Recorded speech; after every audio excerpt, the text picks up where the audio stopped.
వన్యప్రాణులతో కరీంనగర్ ప్రజలైతే బెంబెలెత్తిపోతున్నారని చెప్పుకోవచ్చు. ఎందుకంటే వన్యప్రాణులు అడవిలో ఉండవలసిన వన్యప్రాణులు జనారణ్యంలోకి వచ్చి ప్రజలను భయభ్రాంతులకు చేస్తుంది. నిన్న కొత్తగా ఎలుగుబంటి రోడ్డుపైకి వచ్చి పిల్లలు కావచ్చు, పెద్దలు కావచ్చు అలచల్ చేయడంతో, దీన్ని కుక్కలు తరమడంతో, చెట్టెక్కడంతో ప్రజలైతే ఒక ఇంతకు గురైన భయభ్రాందోళనకు గురైన పరిస్థితి అయితే కనబడుతుంది.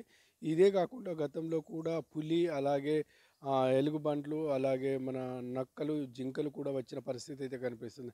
అంటే అడవిలో తిరగవలసిన జంతువులు రోడ్లపై ఎందుకు వస్తున్నాయంటే, అడవిలోని చెట్లను నరికేయడం వల్ల ఇవి జనాలయంలోకి వచ్చి జనాలను భయపెడుతున్నాయి.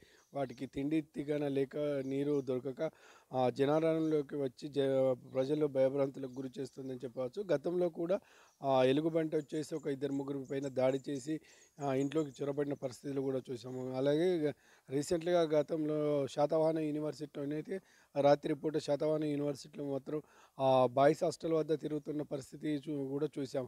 దాంతో ప్రజలు భయపడి, విద్యార్థులంతా భయపడి హాస్టల్ ఖాళీ చేసి వెళ్ళిపోయిన పరిస్థితి కూడా కనపడుతుంది. ఆ చిరుతపులి వేలిముద్రలు కూడా అధికారులు గుర్తించిన పరిస్థితి కనిపిస్తుంది. ఒక ఇంటి ముందు వచ్చి అక్కడ కాసేపు సేద తీరినట్టయితే కనిపిస్తుంది. వారి దగ్గర ఉన్న సీసీ ఫుటేజ్‌తో చూడడంతో దాని ఆనవాళ్ళైతే కనిపించాయి. ఇలా అంటే జంతువులు అడవిలో తిరగాల్సిన జంతువులు జనారణ్యంలోకి వచ్చి ప్రజలనైతే గురి చేస్తున్న సంఘటనలు చూసాము.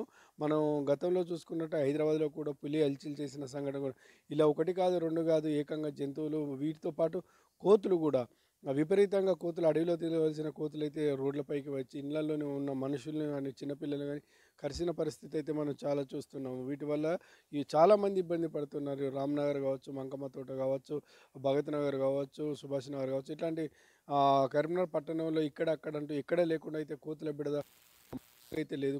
ఎక్కడ చూసినా కోతులైతే ఆ జనారణ్యంలోకి వచ్చి పిల్లలపైన, పెద్దలపైన, స్కూల్‌కి పోయేవాడు, వ్యాపారాల్లో వెళ్ళేవారిపైన కోతులు దాడి చేస్తున్న సంఘటన అయితే మనం ఎన్నో చూస్తాం. ఇలా అడవిలో తిరగవలసిన మన వన్యప్రాణులు జనారణ్యంలో తిరగడం వల్ల ప్రజలు రోడ్లపైకి రావాలంటే బెంబేలెత్తిపోతారు. దీనివల్ల చాలామంది ఇంటి ముందు సీసీటీవీ కెమెరాలు పెట్టుకున్న పరిస్థితి కనిపిస్తుంది. ఔట్‌స్కట్‌లో అయితే ఇక చెప్పనక్కర్లేదు. ప్రతి ఒక్క జీవి వచ్చి వెళ్ళిపోతున్న సంఘటన అడవులలో చెట్లను నరికేయడంతో వాటికి ఆహారం దొరకక, నీరు దొరకక ఇప్పుడు ఎండాకాలం వస్తున్న నేపథ్యంలో జనారణ్యంలోకి ఈ వన్యప్రాణులు వస్తున్నట్టు వారు తెలిపిన సంఘటన.